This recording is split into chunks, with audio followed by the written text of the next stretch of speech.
peaceful time with family and friends in the Christmas break.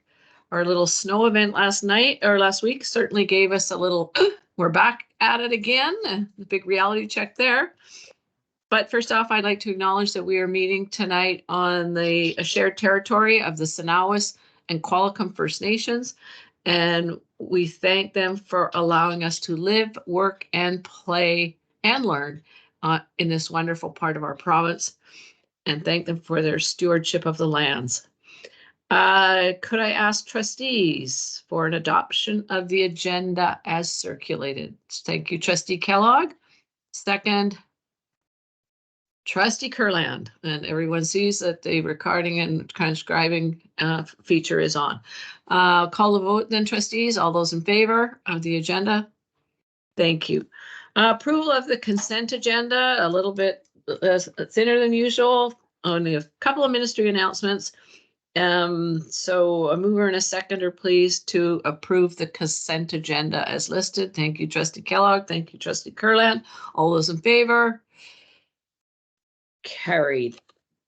Now, first off this evening, we have a delegation. Ms. Laurie Mitchell, welcome. Thank you for joining us. Laurie Marshall. No, sorry, Laurie. Qualicum Secondary School logo change. Ominous title, but I know it's had some thoughtful work behind it, and appreciate you coming here to the board table to tell us a bit about how you came to be where you're at now. Well, Chair Flynn, I'll set this up if you like. Okay, sure. Yeah, this was, of course, my idea to have Ms. Marshall come and present. It's not been typical practice of the school district to bring name or logo changes forward. It's something that I'm trying to install as a regular practice, mostly for the protection of our individuals out there who are having these conversations and making these decisions. I just think it's just important that we're all on the same page and that the organization is aware of these types of changes and can get behind them in case something goes just a little bit sideways, as we know they sometimes do. The conversation that's been going on in the school, as per the briefing note, off and on for a number of years, kind of bumped up a couple of years ago. Went away for a little bit and then came back a little bit. And so here we are. It's moved along a little bit, and they've actually landed on a choice. And as I said in the briefing note, before we start doing things like signage and buying uniforms and such, I thought it'd be a good idea for Ms. Marshall to just drop by our meeting, talk a little bit about the storyline of the logo, and then give you a chance to put your blessing on it one way or another. So without any further ado, I'll just turn the floor over to Principal Laurie Marshall. Thank you. Yeah, as Mr. Jory said, we have thought about and been talking about at KSS for a number of years, looking at revamping the logo. And we were even starting a conversation about the Condor name. We started in earnest last fall, so 2022, and had some polls that we sent out to staff as well as to students for some feedback. And it became quite clear through the fall that the Condor name was really important as a piece of legacy for the school, but that there was an appetite to look at modernizing our logo. The old logo that we had was quite similar to an American Hockey League logo, and it was also a little bit cartoony in sort of the way it was. It also was difficult to print really well on different kinds of like uniforms and things like that because of the different colors and the images in it. So staff agreed that we would want to stick with condors, and in the spring, we started talking about how we wanted to move forward with a new logo, and a former student reached out who is a graphic designer. He manages a firm that actually deals with a lot of professional sports logos and teams. And he reached out with an offer to work with us to design something for our school. And he offered to do it with his team pro bono as his way of kind of recognizing that he's come from Qualicum, he's attached to the school, and he'd like to give back. So it took a long time. There was quite a, he wanted to share his team and with his design team, he wanted us to share some of the highlights and stories about Qualicum. So we sent different notes to them. He asked different questions. They talked about different colors that we brought back to staff, and there was an idea that we wanted to keep the same color scheme as we have. We didn't have any desire to move away from the colors. And then they went away and did some designs, and it took until early September before they were ready to show us 4 different options, and we shared those with the staff. And the staff had an opportunity to give some feedback, and we blended sort of 2 options a little bit together, and then we took it back to the team, and they created the image that we're hoping you will approve for us to go forward. It is simpler in design. It is the letter with the condor embedded. We think it looks cleaner. We think it's more modernized. We think it still represents the history of the condor and sort of the things that were really important to people who have gone to school here. But we think it brings it forward into 2024. So we are hoping that you would approve our new logo. Thanks, Ms. Marshall. In the briefing notes, it talks about students, but maybe you can expand a bit on how the student involvement was. You talked about the team and your staff, but give us an idea. Did the students embrace it? I know it's been a long journey, but students obviously did. But what were their kind of thinkings? We asked for more feedback from the students initially when we were actually looking to see if we were going to change our name and logo altogether. So we were really consulting with them, and that was really split with students as it was with staff. And so when we thought we might look at different options, we gave lots of student voice for what options would be. And again, there was never one clear thing. There was lots of different ideas, and things were sort of spread out about 4 or 5 different topics, but condors was always one that stuck in there. So we knew that the students were in favor of keeping the condors, or at least generally they were. And then once we got to the design process, we sort of kept that more with staff, because students were kind of like, yeah, we're the condors. They weren't so set on it has to be this type of logo. And then we kept the discussion more with staff. Yeah, the stylizing is kind of where you go after you've decided on the logo, you're stylizing that, and that's it. Trustees, any questions? Carol Kellogg, Trustee Kellogg, first hand up.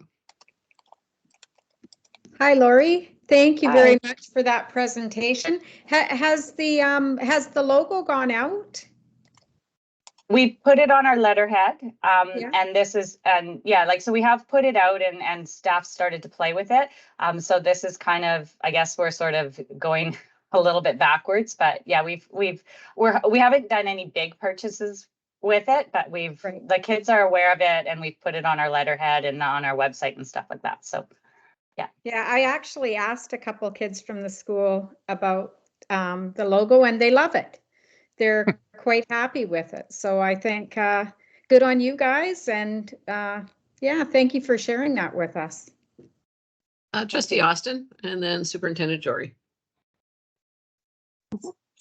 Thank you, Lori. And please pass on thanks to Keith. I think that was a really lovely thing for him to come forward and offer. And it's really nice to see past students coming back and wanting to give back to their alma maters. So that was really great. Just following up on what Carol was saying, I was just going to ask, and actually Eve's question, now that it's kind of been out there a little bit, hasn't been splashed everywhere, but it's sort of getting out there. What is the general feel amongst the students? I haven't, I think that there's either like, there hasn't been anybody saying they don't like it, and there hasn't been like people rushing to the door saying this is the best thing we've ever done. So I think it's, you know, I mean, I know I know our clerical staff, like in terms of imaging and that kind of stuff, the adults who deal with the design piece of it, I think appreciate that. It makes that easier. But in terms of the students, I think it's sort of, yeah, okay. But there's nobody who's saying it's the most terrible thing. Well, that can be a real That's a kudo. positive. Yeah, those lukewarm responses. Thanks. Yeah. Superintendent Jory? Yeah, having worked with adolescents myself, getting even nominal levels of approval is actually what we might call a win. And to Ms. Marshall's point, there are some different factors involved, not just whether people like it or not, whether staff likes it or not. I mean, I happen to like it. I do want to say that. I've heard other people say that they like it. I've heard some people say that they don't like it. But really, there's some things that you need to consider when you're developing a school logo. As one, does it speak to a number of factors that are important to people? Does it look decent on letterhead?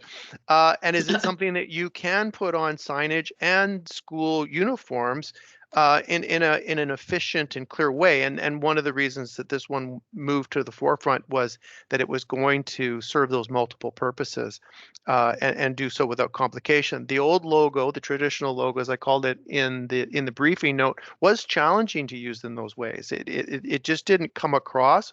It required different kinds of endeavors to make it look right, and so something that's a little neater, cleaner, has straighter lines, is certainly a step forward in a number of ways. So I'm pleased that this has happened, and it's just nice to put it in front of you.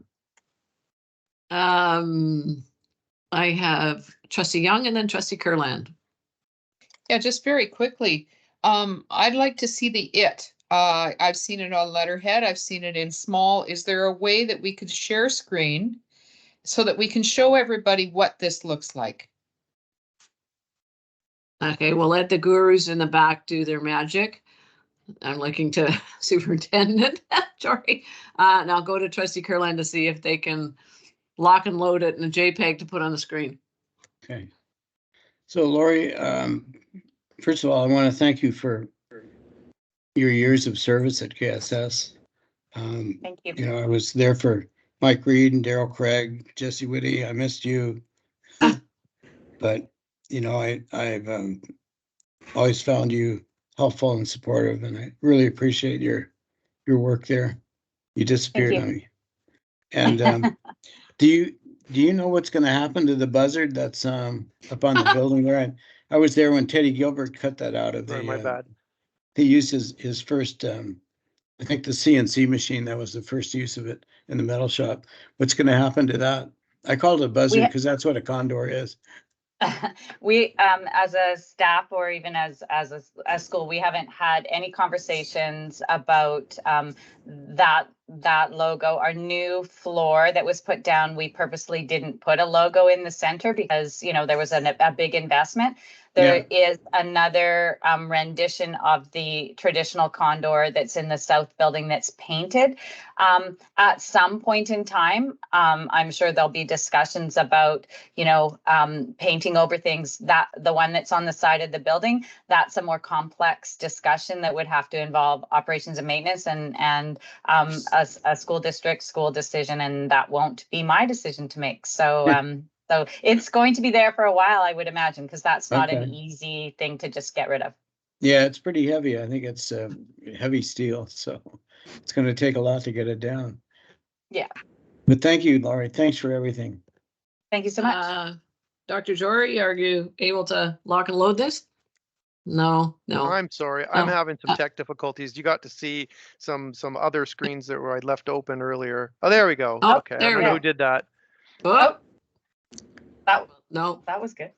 that's in, but the other one was good. Yeah. The That first looked one like was good. letterhead. Yeah. There it is. It's kind of small. I'm gonna There hit it the is. plus button. There There. we go. Yeah. There you go. That's it. Welcome. It's K, but a wing, also a wing. I just want to add that I'm so glad that everyone kept with that maroon burgundy color. For Okay. some reason, that color is so distinctive for Qualicum. I don't know why, but it does. When I see that color, I think of Qualicum. So that's great. Yeah. Well, thanks, Ms. Marshall, for coming tonight to share this with us. I don't think at this point we're being as dramatic to say that we're approving this and not know those things. That wasn't the heavy place we were going. We're just all being aware of some of the initiatives in our local schools. That it's nice to know the thinking and the process that you went to come to that place. So thank you very much for coming this evening. I'm going to ask and seek permission from Matt, who's got a star-studded Aurora Borealis now instead of the paint at the office. Could we step forth with CUPE ahead of you, because Ms. Brown has to go to a meeting at 6:30. Do you mind if we jump ahead to CUPE and then you? That is all right by me. Okay, Ms. Brown, CUPE. Thank you, Chair. My apologies, I have been away for a while here. But tonight I want to talk about workplace violence. And I'm talking about it because this is something that's happening across Canada.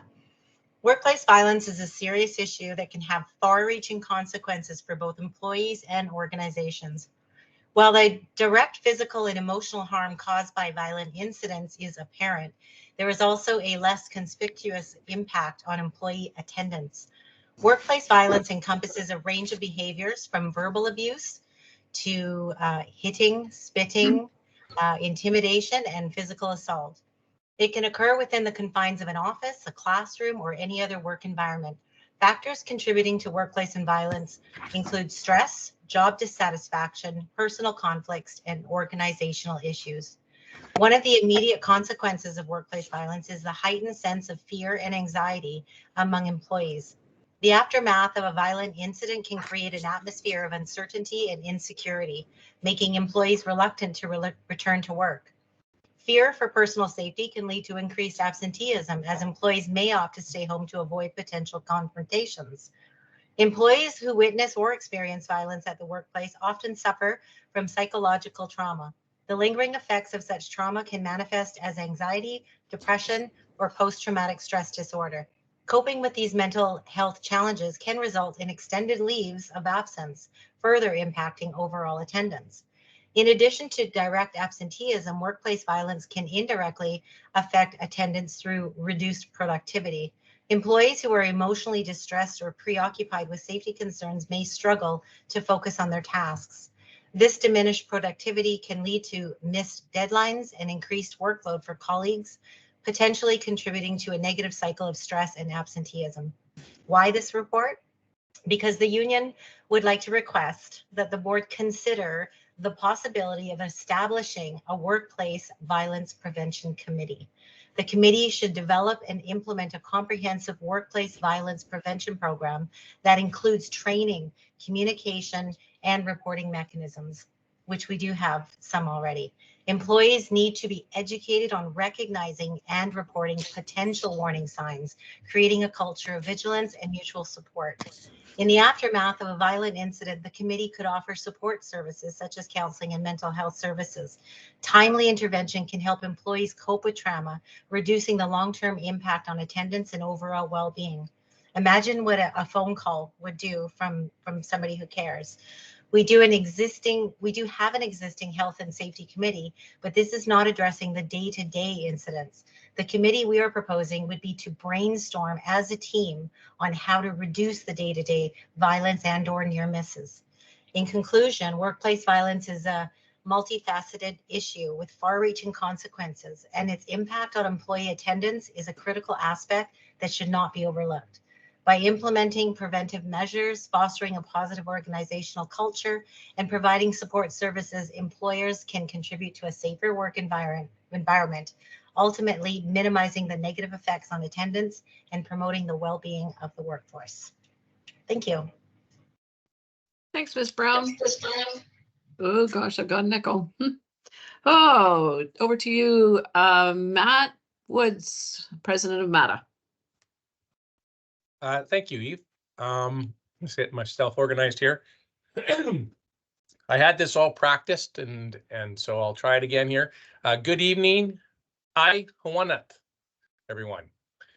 Just a few points I'll make tonight, like I normally do. But first, I just want to acknowledge and congratulate Lori. I know she's left the meeting, but I really appreciate that her and her staff created such a good-looking KSS logo. I know the process is not easy sometimes, but I think that logo looks really fantastic. And as Dr. Jory pointed out, to me, it's a really inclusive looking logo. I can see that being worn by all facets and clubs at that school. So it's pretty impressed, and the story behind it, I think, just adds to the building of culture that you want to build at a school. I also had some fond memories of creating the Springwood logo. I will throw a little bit of pat on my back on that, because that was a lot of fun to do. And the Springwood Wolves, I think, have carried that logo quite well, as I think Carrie on DPAC might have a few pieces of clothing in that area. So that couple of things I'll just make notice of here. We held our general meeting on Tuesday, January 16th. We had many members attended, including our president, BCTF, Clint Johnston. And he highlighted a lot of initiatives and things and concerns that the BCTF is involved with at the provincial level. And of those many concerns, I kind of narrowed down 3 that I feel may be of interest to trustees, and so I'll share those right now. And the first piece is the teacher shortage. And we hear the teacher shortage across the province, and we know that there are now over 150 teachers that are teaching without a teaching degree or certificate. In one case, there is a teacher up north that graduated in June and was in a classroom in September. And so there's definitely some concerns with that moving forward. But I will acknowledge that, as Associate Superintendent Wilson has shared in the past, that we are fortunate to not really have those issues around recruitment, largely based on the geographic area that we are in. However, there is some concerns, or could be some concerns, in regards to retention, and that could pose a problem in the near future. And those problems could arise from some greater incentives from competing school districts, or that teachers are, for many reasons, choosing to leave the profession, and that's unfortunate. So we really want to bring support for the new members that do enter this profession. Second point that Mr. Johnson talked about was teacher workload. And teacher workload, when you consider the time required to do all the normal things and the expected things of teachers, of developing lesson plans and unit plans and gathering resources and building curriculum. We don't use textbooks anymore, so there's a lot of time spent building our own curriculum. Now we're doing some new assessments, and we're reporting a little bit differently. We're doing all the connections with parents, attending all those meetings, and also including all those meetings necessary to support the high number of highly complex students that are in regular classrooms. And those students, each of those students can have one or several types of learning plans, whether it's an IEP, a safety plan, a behavior plan. And in our district, we don't have class composition language. And so you can have classes. There have been classes that have had up to 7, 8, 9, 10 highly complex students. And that combined with class size can add workload that is unsustainable. And the third point that is of interest, I feel, is, and it's actually not a big one here in our district, but ensuring that districts across the province are implementing the reporting order with a consistency and similarity. And one of those things that I just want trustees to know is that in our district, Matt appreciates that Our district has taken the reasonable approach and continued with the 5 reports for elementary and 6 for high school. But there are some districts that have gone to 10, 11, 12 official reports that they're asking, which seems to exceed the intent of the ministry. So that is some concerns across the province. But like I said, here in our district, we appreciate that it was a reasonable approach that this district has taken. Want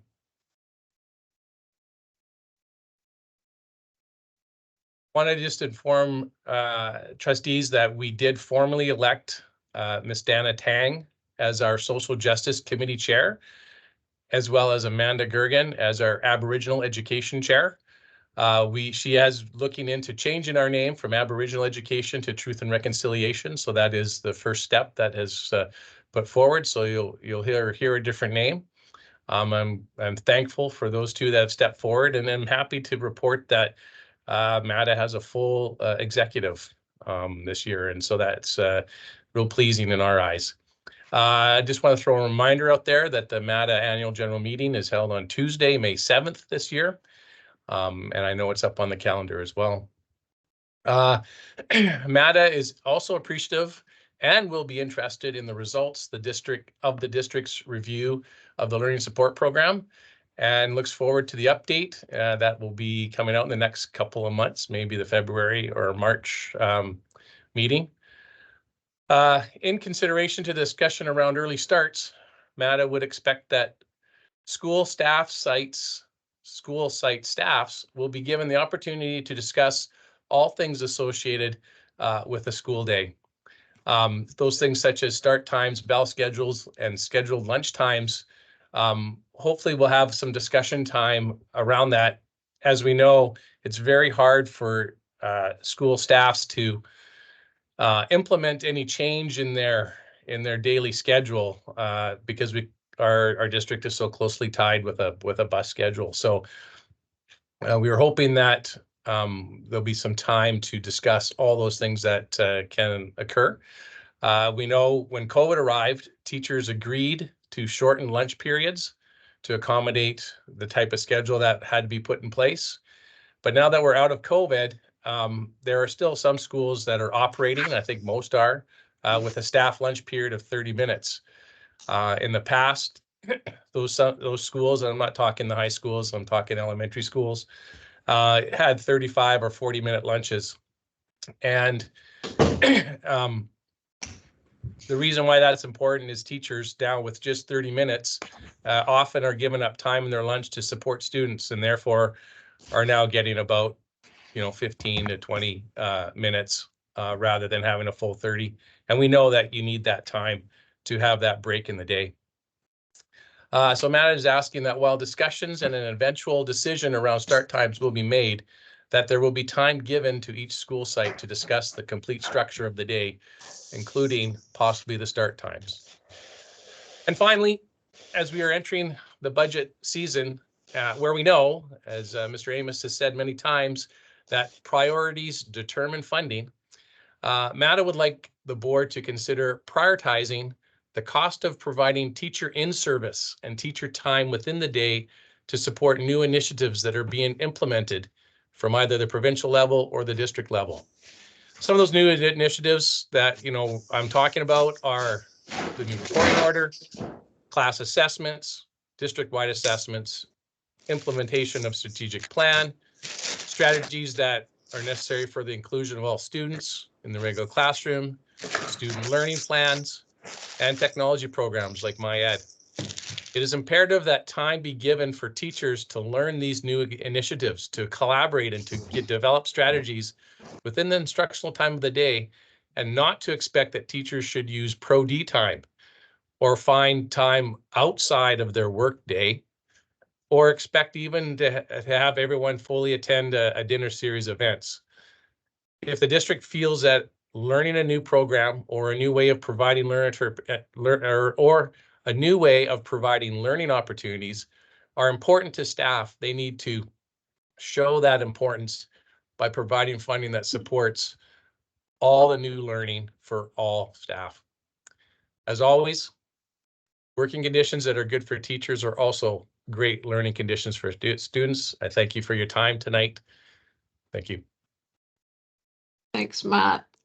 Trustees, we usually don't ask questions of the unions on the spot, so I defer and with time. Matt, are you willing to accept questions? We have one from Trustee Kellogg and one from Trustee Kurland. Are you Yeah. okay? Yeah, I'm fine. Okay. Trustee Kellogg has passed. Trustee Kurland. So Matt, I heard you mention that one of the districts was doing how many formal reports? Upwards of 10 or more. Formal reports. Formalized reports. Wow, okay, thanks.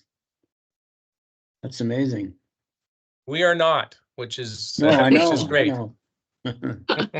I think, yeah, it's a misinterpretation of what the intent of the ministry, Yeah, I believe. Thanks, Mr. Witt. Appreciate your input, and that's very nice that you have your president visit you at your general meeting this week. That's great to have Clint hitting the road. DPAC, Carrie said we're turning to Angel. Where'd you go? There she is. Stop center. Yes. Thank you, Angel. Hi, everybody. Thank you very much for tonight. Yes, so I'll be giving the our long update, so please bear with me. So I'm going to read from my notes. DPAC sent out a Google Form survey entitled DPAC Learning Opportunity Inquiry 2023 to all PACs to share with their families. We asked parents and caregivers to weigh in on what's important to them and where they would like to see DPAC direct our BC Gaming Grant money of $2,500. Our deadline for submission was December 15th of last year, and we received 179 responses, which was great. We received fairly equal high school and/or elementary representation, which was good. I want to sort of mention this top 6 items that sort of were very close to each other for topics that they wanted to be covered. The number 1 spot went to social media awareness with 62.3%, and then followed by internet and social media awareness with 59.4%. I sort of see those two as very similar and or the same. Third was anxiety with 49.1%, meal planning and nutrition 40%, sexual health 34%, and dangers of smoking and vaping with 29%. DPAC is currently looking for ways to support our parents' caregivers in the highlighted areas that I mentioned. You can expect to receive a Canva from Carrie and or Jessica once we have something planned with what we're going to host. We would welcome any opportunity to pair up with our Qualicum School District to bring increased awareness on these and other topics of interest to our community learners. DPAC is continually striving to work with our Qualicum School District PACs in order to ensure our schools feel connected and heard. We hope our parents, caregivers, and district-wide volunteers recognize the value that they bring to our learning. Uh-oh.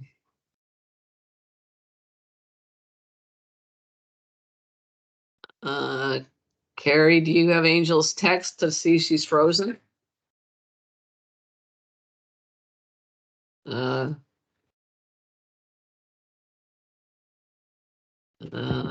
If she doesn't unfreeze, she did send a copy of it so I forward it to you. Hi there, can you hear me? Am I back? Yeah, you're back. You're back. Yeah. Okay, so did you get the part about our amazing volunteers? No, we could not do all of the amazing things that we do in our district without our volunteer support. And we appreciate the time our PAC volunteers give, especially when they attend our monthly DPAC meetings. It's a great opportunity to share the successful moments and the more challenging moments of school life. We encourage our PACs to reach out to their assigned school trustee, ensuring that they are invited to attend their PAC monthly meetings. Our school trustees are able to offer insight into the broader roles and responsibilities of our district and are available to take concerns from parents and caregivers back to the board. We want our PACs to recognize that they are bridging a relationship between their school and our school trustees, and they are also bridging a relationship between their school and the district PAC. Together, oh, did it again. Oh, Oh, you're you're okay. there. You're okay. You're fine. You're there. Oh, okay. Oh, yeah, I'm glad you're I good. didn't say anything inappropriate. Those who know me know me. Yeah. Together we can ensure that our families and caregivers and our community of learners are being supported as they need. We also want parents, caregivers to succeed and have an amazing and positive education experience with our district.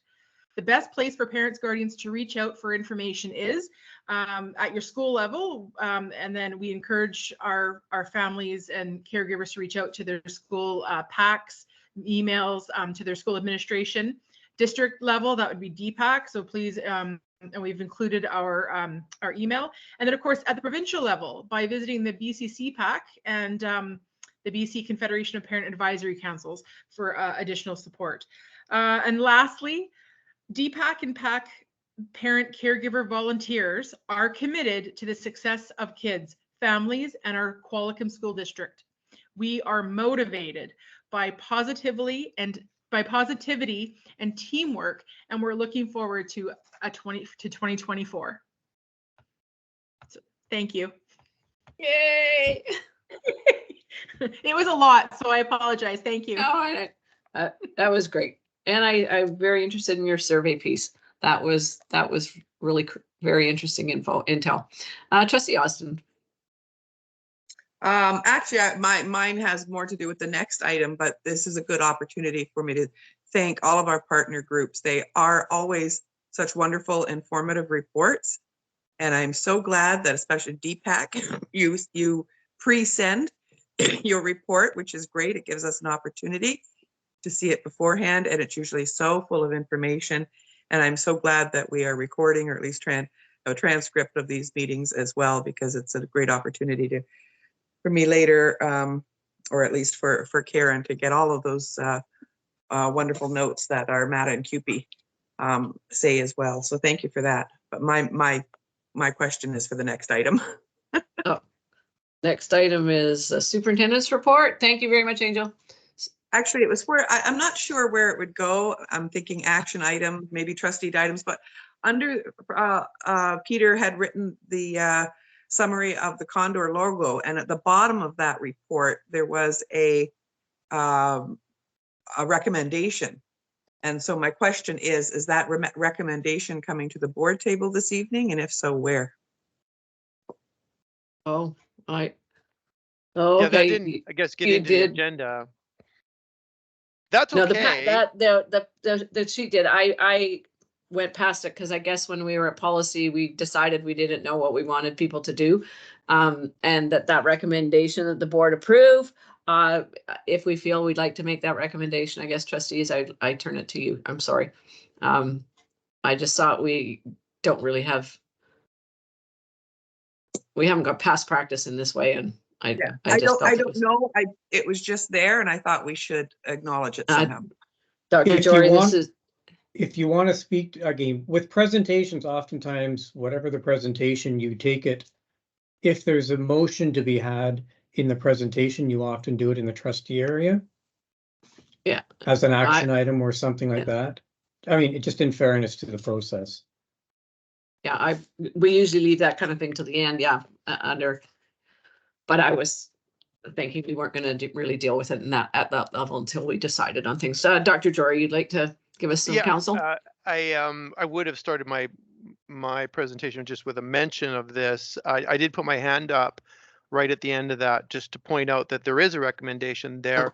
Although I am absolutely fine with not following through with a motion. Either way is okay with me. I just thought we would read the room first and see if the trustees were interested in enshrining it.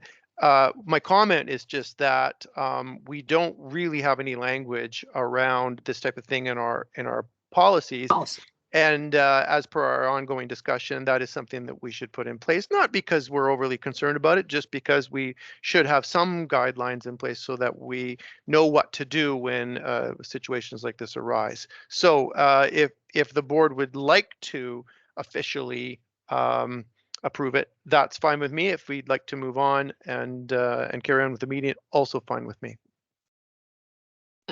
Trustee Kurland. Yeah, I think just procedurally that we should have a policy that describes having, what happened tonight. I think that just makes it a lot clearer for everybody, and that's what policies are for. So we can go on from there. Trustees, are we all comfortable? Oh, Trustee Austin. Yes, I think Barry, that's been the message, that we are going to be working on that policy. So do we want to jump the gun and have this recommendation before the policy? I wouldn't mind throwing it under trustee items. It's a simple recommendation that the Board of Education approve the Qualicum logo, and it would just sort of kickstart the whole process and may spur us on when it comes to the actual policy making. So I would like to see it come back to us under trustee items. Okay, will do. Will do. Okay, next up, Superintendent Report, Dr. Jory. Okay, thank you very much, Chair Flynn, and like many others already who have commented, I enjoy the process of branding, designing, logo choosing myself, and so we will get into the process of just putting some language into a policy and putting that in front of the policy committee in the coming months. Greetings, everyone. It's Squale. Here we are again, deep into January at the senior staff level. We're starting to live in two worlds again as we support the current year, but also look forwards to 24-25 with kindergarten registration, student projections, staffing plan, and budget conversations all on the horizon once again. Secondary schools are, of course, heading into semester change at the end of next week, and the mad scramble to support students through this term, wrap up these courses, then get the next one going is also underway. To President Matt Wood's point, we've also had our learning updates. They should have been home by now, and there's no appetite on behalf of senior staff to push towards a higher number of official reports than we already have. I think we've got it covered, and hopefully the information is satisfactory to our parents and caregivers at this time. On the staff absentee front, we are still facing some challenges. December had the highest replacement costs in our recorded history for that particular month, and only part of those costs can be attributed to the additional 5 days we saw this year. The various illnesses are still making the rounds, impacting rosters as they did last year. And some longer term leaves were also activated, adding to the recent challenges. Our TTOC roster has been enhanced.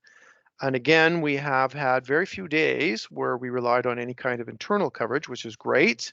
We're very fortunate. And I am pleased to report that our other staff rosters have been rebuilt since our challenges of a year and 2 years ago. So there have been far fewer impacts to the system.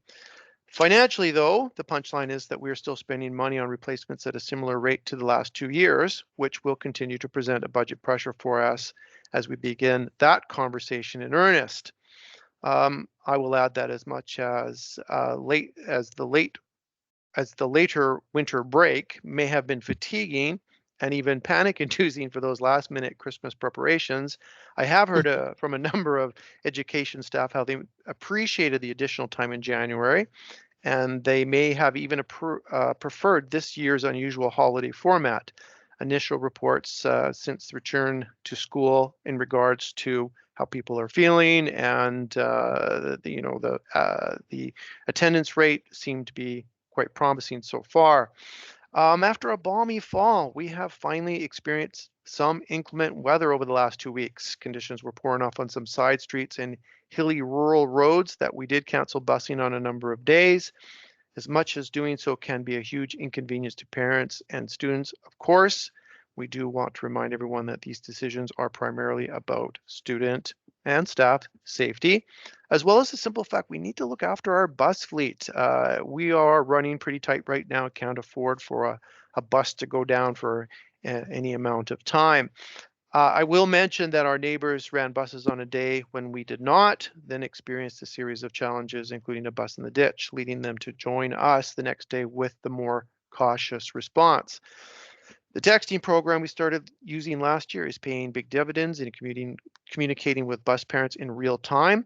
On our one full closure day, we noticed that some of the emails got hung up and that the website needed additional tending after an early post. So the benefits of still using social media and informing the radio stations were again made apparent. Director Phil Monroe and his team are doing amazing work with our inclement weather responses, but we'll continue to evolve our practices and consider new ways to improve service while keeping our staff and students safe. Earlier this month, the Indigenous Advisory Council met and enjoyed a discussion regarding the Bill 40 legislation and the ways our practice already matches the expectations, as well as the areas where we'll need to adapt in order to perfectly reflect both the letter and the intent of the language. Next steps will likely include revising our terms of reference to meet our current needs, considering ways to further include local voices in our hiring practices, and add more opportunities for feedback and ultimately approval of Indigenous programs, spanning all of which are a place of comfort for our current staff used to those types of communications, conversations with our Indigenous rights holder partners. We've had some exciting conversations lately about our new needs response team strategy that is rolling out in the coming days. This concept contains a number of features that have been used in the district over the last decade, borrows from my professional learning community experiences in the Cowichan Valley and our collaborative models of support practice in the Sea to Sky School District, and will be heavily influenced by our own ongoing work using observable impact. The basic concept is that enrolling teachers will be arranged in small teams with a non-enrolling specialist, then given regular release time over 6 weeks or so to select and address their own problems of practice in a collaborative and supportive environment before reporting out. Our hope is to be able to continue to evolve the structure over the next few years, then use the time to build teacher capacity and grow collective efficacy across our schools. I've wanted to pursue something like this for some time, but felt like our ongoing conversations regarding district-wide assessments, the recent learning support review, along with all the new work we're doing with class, school, and district planning, really illuminated the need for teachers to be able to review data, talk and plan with their peers, and find new ways to respond to their challenges. President Matt Woods and I did not confer on our messages before sharing them. It's nice to see that we are in alignment on some of these ideas. As you may or may not know, I have been a fairly outspoken critic of one-time sit-and-get-style professional learning, and I really believe that it requires opportunities like the one NRT needs response teams will present to really build teacher capacity and confidence. Let my team add to the details of what it's looking like as it moves forward in these early stages, noting that the first phase of this structure will be active across our schools starting very soon. The last topic I'll raise today is our ongoing Later Start conversation. I'll begin by mentioning that we received about 2,000 responses in total from staff, students, and parents and caregivers, which eclipses any previous survey organized by almost 100%. I think the previous high for me was 1,100 when we were doing calendar work in a previous district. So obviously this topic is interesting to people, and thank you to everyone who took the time to participate. The survey, as you know, was introduced with an information page that gave a brief collection of insights into the reasoning behind this conversation being raised, including a link to the research regarding start times, which is absolutely lopsided in support of the idea that later is better. Raise the issue for a number of reasons, including potential gains in attendance, which is a constant conversation, achievement, which is always important, and mental health, which is, of course, been of increasing interest in recent years, all of which are directly related to student sleep. Mostly, though, I was interested in equity, noting that some of our students in rural areas are attending our two schools starting at 8:10 in the morning and maybe catching the bus prior to 7 a.m. in the morning, which puts a lot of pressure on those families. Responses, which have been provided to the board in their entirety, were a mixed bag, not surprisingly. I've been down this road before, and the one thing you can really depend on in any survey is a spirited defense of the status quo. We saw this in 40 to 46% of the responses, depending on the category of respondent. The desire to move to elementary times no earlier than 8:30, as it was presented in the questions, or even later still, and secondary times no earlier than 9, or even later still, was shown in 27 to 35% of responses, with the flexibility to stay or change expressed in the balance of the responses. It should be noted that those numbers might look a bit different depending on the current start time of the respondent, and would absolutely reflect how well they and their family are dealing with it. I appreciated the comments, which showed an understanding of the needs of other folks in the school district. For example, our school starts at 8:49, which is a good start time for us, but I do feel for those kids who have to catch a bus at 7. It's nice to see people thinking about, issues across the district. I really do feel that shows a heightened sensitivity and thoughtfulness. I would also point out to the board that some comments as to why a choice was made may reflect a lack of understanding of the potential impact, such as, if we start later, we will end later and I will be late for basketball. I understand the concern there. I wouldn't want to miss my basketball practice when I was in school either. But not realizing that the practice would be later as a result of any bell shift. My favorite response for or against was the student who said, "You can sleep when you're dead," which was the most rock and roll answer we collected in my estimation. So to you, my young friend out there, rock on. We will be collecting some focus group information, and we'll bring that to you next month and add to your further discussions, along with other information that you would like the staff to provide.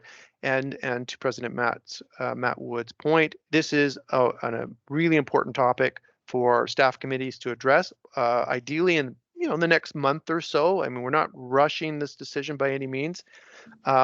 We'll talk about it again. I'm hoping to talk about it again. It's really the purview of the board to decide that in the coming month, before I will be asking them to push forward with some kind of a recommendation, likely by March, so staff has a chance to really plan in earnest. As always, I will leave the rest of the educational updates to my colleagues. Again, thank you to all of you for doing what you do, whether you clean the floors, repair electrical panels, update student files, teach, mentor, support students in any way, shape, or form. Your efforts are noticed and appreciated. HiSEPCA, everyone, thank you. Trustee Kirtland. I think his hand is stuck up again. Is it stuck? Yeah, I don't know. No, that's not me. I don't know why it won't come down. Oh, I'm trying to get okay. it down. Okay. Thank you, Superintendent Jory. That just an aside, and Chief Rakelma has joined us, and this is wonderful to have our nation's chief from the Qualcomm Nation join us. Won't put you on the spot, Michael, but thank you for joining us tonight. In the agenda, we now move to the educational programs, and the Mr. Terpstra versus Associate Superintendent Ms. Wilson. Who goes first tonight? Pattern where I start first, because Ms. Wilson will capture anything I may have missed. I just want to touch on 2 talking points by Superintendent Jory and President Woods on our learning updates. Just to remind everybody, part of the reason that we're in such a good place with the new reporting update is because we were part of the pilot district that did that. We designed our reporting through our assessment committee, which was teacher and administrator committee, and it goes back literally decades to where we were one of the first districts to ever not put letter grades on elementary kids till grade 5 for over 30 years. And then we extended that all the way up to grade 9 before this reporting order. And it just goes to show when we have a system that reflects the great work we do, and sometimes we are even ahead of the curve of the province, things can go well. So parents will all have received not only November high school learning updates, but before Christmas at the elementary schools. Obviously, high schools are wrapping up their semesters and will be getting a learning update mid-semester in February, and then elementaries again in leading up to spring break. Interesting too, I just wanted to share information. The new Elementary School is also piloting doing their learning updates in our Spaces platform, and we're eager to hear.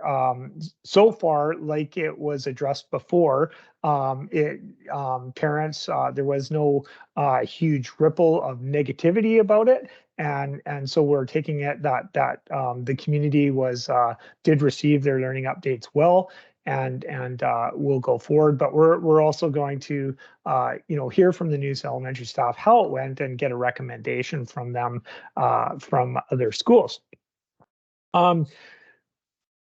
Trustee Austin did a great job doing the education report as usual. I just wanted to add under career education, this next semester, every year we have students involved in the trade sampler. This year, there is a specific Indigenous student cohort and a women's cohort running in the trade sampler at VIU. And I'm happy that the district to announce the district is also supporting our students by arranging bus transportation to VIU every morning from Bolinas. So that's exciting, and we're looking forward to hearing how those students progress. The other piece that I just wanted to add in, this is the second year in recently that the Island Leadership Coalition has existed, and it was renewed by the Superintendent Association that Mr. Joris Wilson and myself are part of. But we are privileged to host that group in February on the 26th. There'll be 100 teacher educators who are interested in leadership training, and we'll be hosting them at the Bayside Resort. And I'm also really timely to acknowledge Chief Rakama has agreed to welcome that group to our territory this year. So some exciting learning that's going on in our system, and I'll let Ms. Wilson fill in more details. Thanks, Mr. Tursop. Ms. Wilson. Hello, everyone. Just a couple things from me. The Ministry audit team is in our district, as we know. Trustees are well aware of that. I'm talking to it tonight not to share any information because we don't have any information to share, other than I really want to acknowledge the work that Principal Tandy Gunn and her team have done to get prepared for the audit. We were complimented on our preparation, complimented on our interview that we had to start welcoming them to our community, and the work that the team has done to make sure the files are in order so that they can review them in an orderly fashion. So that's not light work. It is a lot of work, and a whole team came together to do that work from our learning support and our principals, our school teams, our clerical support. It is a big task, and so I think it's important that we acknowledge that work. A couple of other things. The kindergarten registration, as Superintendent Jory announced in his introduction, or his report, started on Monday, which is just yesterday. We're doing it online using My Education, which is our student information system. We also have gone online with our applications to our French immersion program and our PLC. Big credit to Karen, who's on the call, and Leslie Rowan, to make sure that we can do that online piece. It's going to save so many hands-on and all the errors that come when multiple people take look at things. The French immersion, we're doing the lottery again for the non-sibling once we know how many spaces we are opening up for French immersion this year, once we look at the sibling registrations. So stay tuned for that. It's really timely, Deepak. We had a meeting with our counselors today, and one of the presenters that I brought in to share with the counselors was around eating disorders. It's a program down in Nanaimo that's been operationalized for the last 2.5 years. We're seeing an increase in eating disorders in both males and females, and it is something to be concerned about. So I was really pleased to hear that that's something that Deepak wants to do. I did talk to the group, so gladly pass on their contact information, whether they would come to the health fair that we have on May the 10th for our grade 7s, and they're more than willing to do that. And some terminologies that were certainly new for me around how we approach eating and what that looks like. So we're on the same path. We also talked about sexual health education today, and we talked about anxiety today. So the alignment in terms of what's coming back from parents is definitely something that we're seeing in the schools.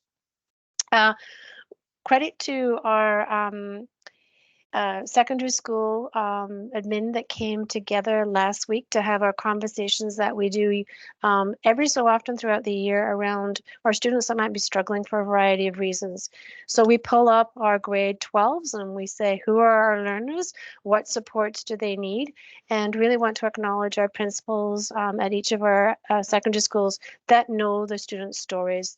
They know where they're at. They know what supports they need. They know that what we need to do to help them to make sure that they can walk across that stage. It's work that we've done for the last several years, and it pays dividends in terms of how we make sure we're wrapping around that support to help them walk across the stage. Superintendent Jory talked about our needs response team. It's another acronym for everybody to remember, the NRT. We're really good at developing acronyms in the education system. One group met yesterday, which is wonderful. Talk about, I think they got their information on Thursday, Friday around what number of teachers on call days they had to support this work, and then what kind of increase that they were looking at to support somebody in the school, help organize, facilitate the conversations, bring in the teachers that could help be the experts depending on what their specific goal was. And one group met yesterday. I had a conversation with that principal this morning actually, and they said it was great to have that time for teachers to sit together working on a common thing, knowing that they're going to come back and have another conversation about it next week. There's a level of accountability with that, but there's also a level of learning and growth with each other. And so really, that particular school set off with nothing but positive things to say. What's going to happen is that each group gets a period of about 6 weeks. Well, they will get 6 weeks. One of the models that they're looking at is to front load teacher time together. So this group of teachers is a group of 4 to 5 with someone that's going to help facilitate the conversation that's directed around a specific goal area of that school. And some observable impact statements are being created around what they want to see from their time together that's going to impact student learning. The teachers will meet. They met for a half a day yesterday, and they are covered for with TTOC to do that half-day meeting. They'll meet again next week to talk about what happened, what went on, and what tweaks and changes they need to make. And then they'll meet week 4, perhaps for a quarter of a day, and then they'll meet week 6 for a quarter of a day to be able to support that learning and to share out. There's also some conversations around how we can share at staff meetings so other staff know what other groups are doing. We're in the infancy at the moment, which is great. There's rich conversation going on, and so we're really looking forward to hearing back from schools. All of our schools are excited about it. All of our schools were really pleased about. I never have anybody heard a landline reading in the background? All of the schools are really excited about it, about being able to spend that time together and learning together and then putting it into practice in their classrooms. The other thing that I want to show you quickly is the Clery report findings for our health survey for our Qualicum School District. This is something that we are going to put on the education committee to drill it down to some specific questions, but they have a quick one-pager that I think is worth looking at, and it really speaks to some of the things that Deepak are hearing from parents and some of the things that I've talked about. So I'll share my screen here. And so what you should be seeing is the last time we had the report was in 2018. What we are comparing it to is the report that was done by Island Health in 2023. Times have changed. Questions around vaping, for example, were not asked in 2018, so there's no comparison. But some things of note that we should be paying attention to. Certainly, the texting has not changed. The percentage of children that are going to school with no breakfast, so that speaks to the ministry releasing money around feeding futures. Taking care of pets or animals has gone up quite significantly, which is interesting. I was really curious about this planning to attend post-secondary. So back in 2018, we had 81% of our youth that were surveyed planned to attend post-secondary. Now we've got 68% that plan to attend post-secondary. To me, that's a significant drop. I'd be curious about breaking down some of that data in the report itself. Other things that I can certainly share with you, and one of the things that came out from the conversation around eating disorders, we have 5% of our youth that responded to their survey talked about vomiting after they've eaten in our own community. That's a lot. 23% talked about that they have not a healthy relationship with food. That's one of the things that we're concerned about, and why we actually brought in somebody to have a conversation around eating with our school counselors.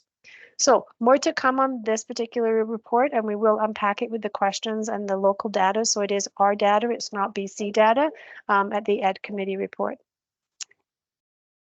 And I'm not sure if there's any questions. Back to the magic screen, the magic boxes. Are there any questions, trustees, of either Director of Instruction Terpstra or Associate Superintendent Wilson? Okay, seeing none, we'll move on. Finance and Operations Committee of the Whole, Trustee Young, the amended budget. Yes, mostly the amended budget. You'll see the report, which is always prepared by my partner in doing this, Mr. Ron Amos, who does a fabulous job. And I just want to, I've told him privately how much I appreciate him, but I want to appreciate him in public because his reports are always, to me, the very next morning, and they're always perfect. So yes, the big thing besides we talked quite a bit about the track this time. We had some folks who had some questions, and we talked about some of the other projects that were going on, and heard from our BC Hydro person whose last name is also Monroe, but they're not related. Josh Monroe. So it was quite an interesting meeting. Anyway, to get on to the amended annual budget, and forgive me if I actually mess this up. So in order to pass this, we have to first agree that we're going to do all three readings in the same meeting. So that's why the first one. And then we do the same reading over and over again. So excuse me if I repeat myself. I will move that the Board of Education of School District 69 Qualicum approve all three readings of School District number 69 Qualicum amended annual budget bylaw for the 2023-2024 fiscal year at our regular board meeting of January 23rd, 2024. Could I have a seconder, please? Thank you, Trustee Kurland. Are anybody questioning the notion of three readings and the unanimous approval of this motion? There being no hands, I'll call a question. All in favor? Carried unanimously. Okay, off you go, Trustee Young. Yeah, off I times. go to try and figure out how to read the numbers. Moving that the Board of Education of School District 69 Qualicum give first reading to adopt the School District 69 Qualicum amended annual budget bylaw in the amount of $70,574,667 for the 2023-2024 fiscal year. And a seconder, trustees. Thank you, Trustee Kurland. Any questions, trustees? Seeing none, all those in favor? Carried. Thank you. And second reading, Trustee Young. So I can't just say IBID, huh? No. Move that the Board of Education of School District 69 Qualicum gives second reading to adopt the School District 69 Qualicum amended annual budget bylaw in the amount of $70,574,667 for the 2023-2024 fiscal year. Seconder, trustees. Thank you, Trustee Kurland. Seeing no hands, question, all those in favor? Thank you. And third and final reading, Trustee Young. Great. Move that the Board of Education of School District 69 Qualicum give third and final reading to adopt the School District 69 Qualicum amended annual budget bylaw in the amount of $70,574,667 for the 2023-2024 fiscal year. And a seconder, trustees. Thank you, trustee Kurland. All those in favor? Thank you. Unanimous approval of the amended budget, which had gone through quite an in-depth presentation from Secretary Treasurer Amos during the Finance and Operations Committee of the whole. We thank him for his support of that process, this annual process. Policy Committee of the whole, turn the meeting over to trustee Kellogg now. Pages and numerous pages forthcoming and policy. So over to you, trustee Kellogg. Okay, A, Board Policy 100, Sustainable Practices. Recommendation that the Board of Education of School District 69 approve second reading to adopt the revisions of Board Policy 100, Sustainable Practices at its regular board meeting of January 23rd, 2024. I have a seconder, trustees. Thank you, trustee Young. Any questions, trustee Austin? I just wanted to make a comment because it's the first time we've seen it in our agenda package, and that is the Policy Committee report. And so thank you very much, Carol, for doing that. For anybody that's reading along or wants to, it just gives a quick little synopsis of some of the conversation that preceded some of these policies. So thank you very much. And I would like to thank my shared partner, Dr. Jory, because he's the one that wrote the report. Page 28, 29 in package this evening for folks. Dr. Jory. Oh, yeah, just to interrupt here, actually, not so much, there was some back and forth, but it really wasn't even done by Chat GPT. It was actually done by Karen. So really, when it came down to it, it was her work once again, and she's got a little competitive with the AI and says she can do a better job. Which I wouldn't challenge her on that. No one wants to disagree. I get that. I would agree. Thank you, Karen. Thank you, Karen. Moving on. Okay. Call the question on the sustainable practices motion. Does anyone have any questions of our discussion? Second reading. All those in favor? Carried. Okay, over to you, trustee Kellogg. Yeah. 105. Yeah, Board Policy 105, Use of School Facilities. Recommendation that the Board of Education of School District 69 Qualicum approve second reading to adopt the revisions of Board Policy 105, Use of School Facilities at its regular board meeting of January 23rd, 2024. And a seconder, please, trustees. Second, trustee Young. Any hands, questions, or comments? I'll call a question. All those in favor? Thank you, trustees. Board Bylaw 5. Trustee Kellogg. Parent and student appeals to the Board of Education. Recommendation that the Board of Education of School District 69 approve reading to adopt the revisions of Board Bylaw 5, Parent-Student Appeals at the Board of Education at the regular board meeting of January 23rd, 2024. Kind of was a bit of a gap in the copy, so it's second reading of this. And thank you, trustee Kurland, for seconding the second reading. Trustee Young.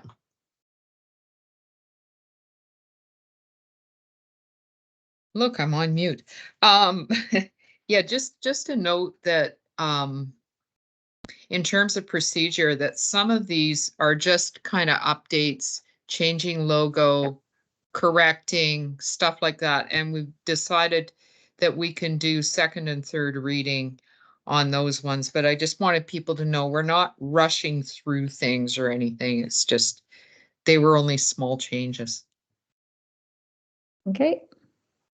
So in the light of that, trustee Kellogg will do third reading of Board Bylaw 5. Next.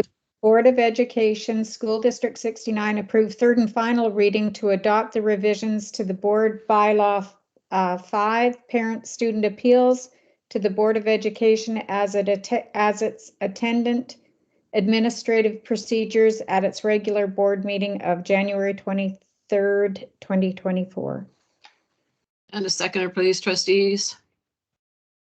Thank you, trustee Young. All those in favor? Or your hand up for a question or, okay, sorry. Go ahead, trustee Young.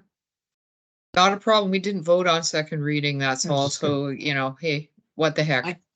You asked Yeah. for comment and Elaine and Chair, yeah, and trustee Okay, Young sorry. commented, but no votes. I didn't call a vote. Okay.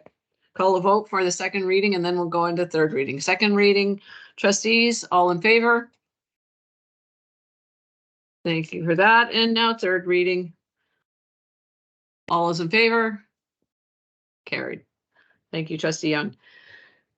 Board bylaw 6 indemnification, second and third reading. Trustee Kellogg. Recommendation that the Board of Education of School District 69 approve a second reading to adopt the revision of Board Bylaw 6 indemnification at its regular board meeting of January 23rd, 2024. And this was another board bylaw that we had just made, changed the logo, put the new logo on it and did some wordsmithing. Thank you, trustee Kellogg. Seconder, please, trustees. Seconded, trustee Young. All those in favor? Okay, third reading, bylaw 5. That the Six. Board of Education of School District 69 Qualicum approve third and final reading to adopt the revisions of Board Bylaw 6 indemnification at its regular board meeting of January 23rd, 2024. By trustee Kellogg, seconded by trustee Kurland. All those in favor? Are you in favor, trustee Austin? I'm sorry, I'm just clarifying. When you read that out, did you say board bylaw 5? 6. Well, I Six. meant 6. Sorry, I said 5. I was back one. No, this Thank is you. indemnification. Okay, no, Oh. I'm in favor of You're good. indemnification. I just wanted to clarify that. Yeah. Thank you. Now Board bylaw 7. Yes, and this is also one that we're doing the second and third reading because it was the same thing. It was some wordsmithing and the changing of the logo.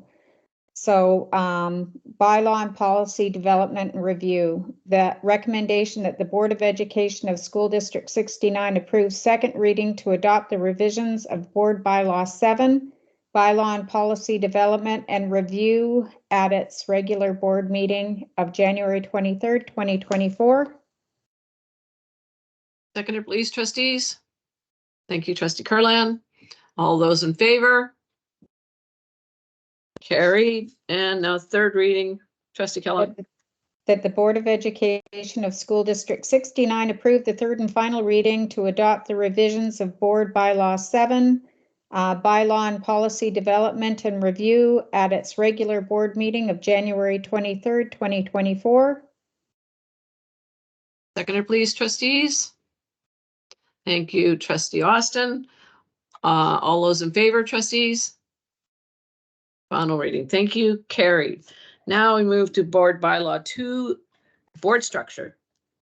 Recommendation that the Board of Education of School District 69 approve third and final reading to adopt the revisions of Board Bylaw 2, board structure at its regular board meeting of January 23rd, 2024. Seconded by trustee Kurland. And call a question, trustees. All those in favor? Carried. And last one, that's been quite a page. Board Bylaw 4, banking. This is a tough one. Recommendation that the Board of Education of School District 69 Qualicum approve third and final reading to adopt the revisions of Board Bylaw 4 banking at its regular board meeting of January 23rd, 2024. Seconder, please, trustees. Thank you, trustee Kurland. And all those in favor? Thank you. Carried. Well done, Trustee Kellogg. You had quite a brisk meeting. And I do encourage folks to look at the notes, because this does flesh out some of the more background ideas and of how we came to some of the discussion of these items. Education Committee of the Whole, a wonderful report as usual by Trustee Austin, but do you wish to highlight anything, as you have no recommendations coming forward from the meeting, but is there anything you'd like to speak to? Trustee Austin. No, the Education Committee is always really engaging and so informative. And I think we only really had, we thought it was sort of almost a short agenda, but as we saw, those short agendas I think are needed, because there's such good conversation that happens. So our challenge is to ensure that we have short agendas to allow for that conversation. And yet, how do we cover so many of the things we want to cover? But that's our challenge, not yours. No, it's always very robust and informative, and some great summaries that you put forth. You're way more tech creative than I am, that's for sure. So thank you. We don't have any reports from representatives outside organizations. We have a recommendation that I somewhat breezed over regarding the Qualicum School logo. So I would, if no one else wishes to speak to it in front of this, I would move that the board approve the new Qualicum Secondary School logo as presented. Sorry. I actually have my hand up, because I thought we had decided when we had discussed it earlier in the week that we were just going to let this go, and we were going to work on a bylaw or a policy. Policy. Yeah. In the future.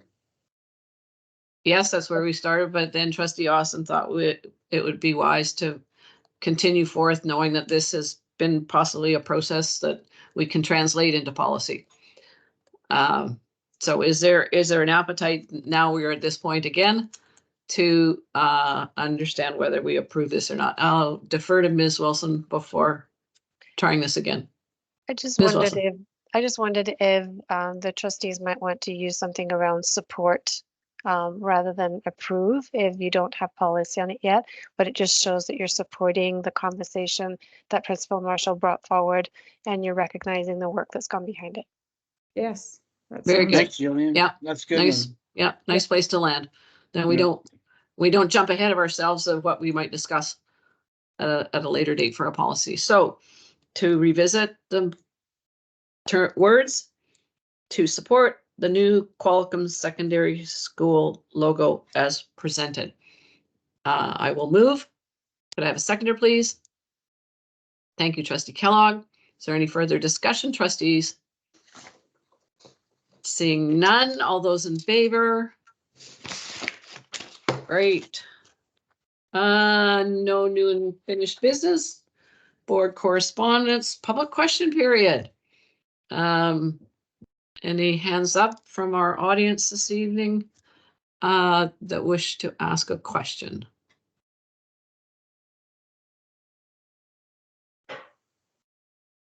Seeing none, I would say then we could adjourn. I thank everybody for attending this evening, and it was wonderful to have Chief Ricalma attend as well, and we'll hopefully be able to have more outreach in that regard too with Michael.